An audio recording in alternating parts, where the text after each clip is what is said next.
OK, well, at least 6 people have been injured, including a member of the French border police, in a knife attack. The incident took place at Paris's Gare du Nord Central Railway Station, which serves as a hub for transport with trains to London and other parts of Northern Europe. Joining me now is Peter Allen, who's a Paris-based journalist who was at the scene all morning.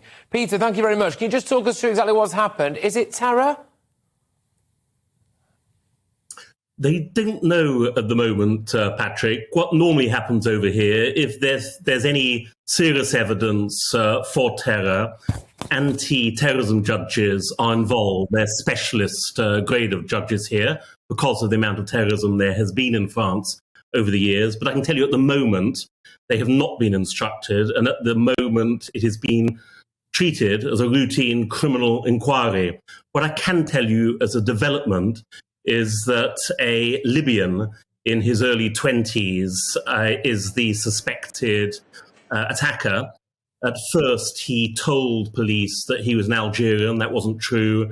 He gave a false name. They eventually established who he was through his fingerprints, and they showed that he arrived in France 3 years ago, and he had an expulsion order served against him last year and shouldn't have been even in the country. But today he got hold of a sharpened chisel, what a horrific weapon, and went on the rampage in this massively busy station. So a lot of questions for the Interior Minister, Gerald Darmanin here, Patrick. Yeah, sorry, Peter, I mean, I'm just going to ask you to repeat a couple of things there because there was a lot of detail there, and thank you very much for bringing that to us. So this chap was known to authorities, previous criminal convictions, supposed to have been expelled from the country, but managed to get hold of a sharpened chisel or sharpen it himself and then go on a rampage in a busy public station. Is that right?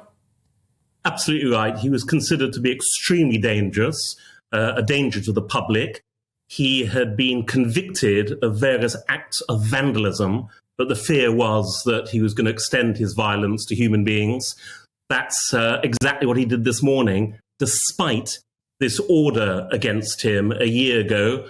There's a lot of feeling over here that these orders aren't worth the paper they're written on. There was an expulsion order saying out of France immediately, but he just ignored it, carried on living in France, and was free to carry out this horrific act.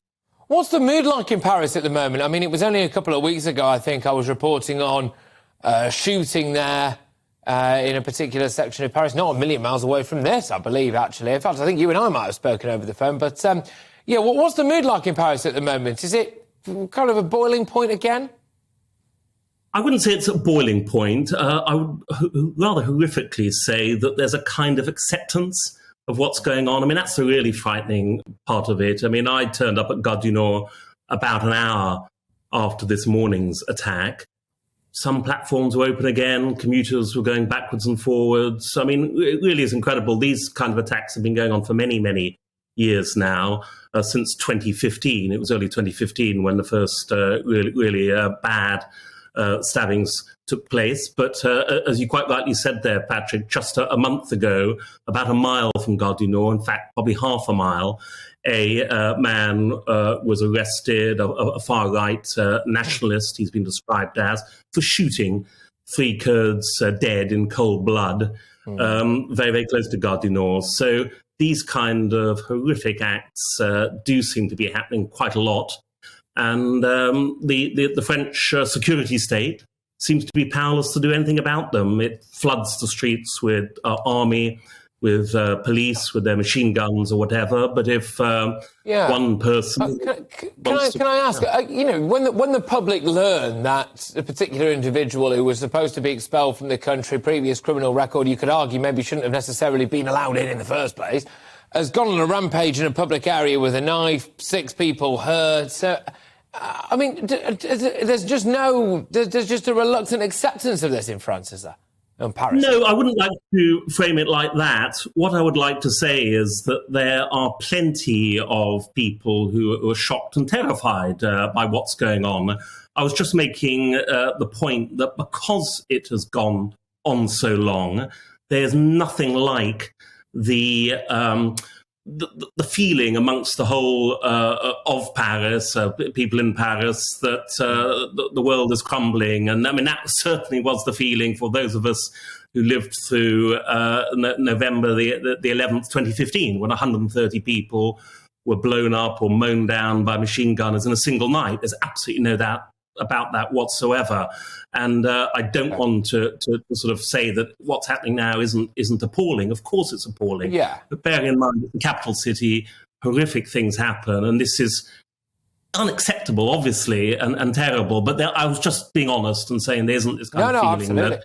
No, it's really, and I asked you the question honestly as well, because it's interesting to get the mood on the ground. And as you've rightly said, Paris has been through the ringer in recent years with a variety of absolutely horrific incidents. And I can understand, I think in a way it makes it more shocking, doesn't it? But I can understand how people don't let it wash over them, but certainly it's more commonplace. It's more commonplace than I think any one of us would like, of course. Peter, thank you very much. Yeah. Yeah, thank you, Peter. Great stuff. I really appreciate you coming on for us.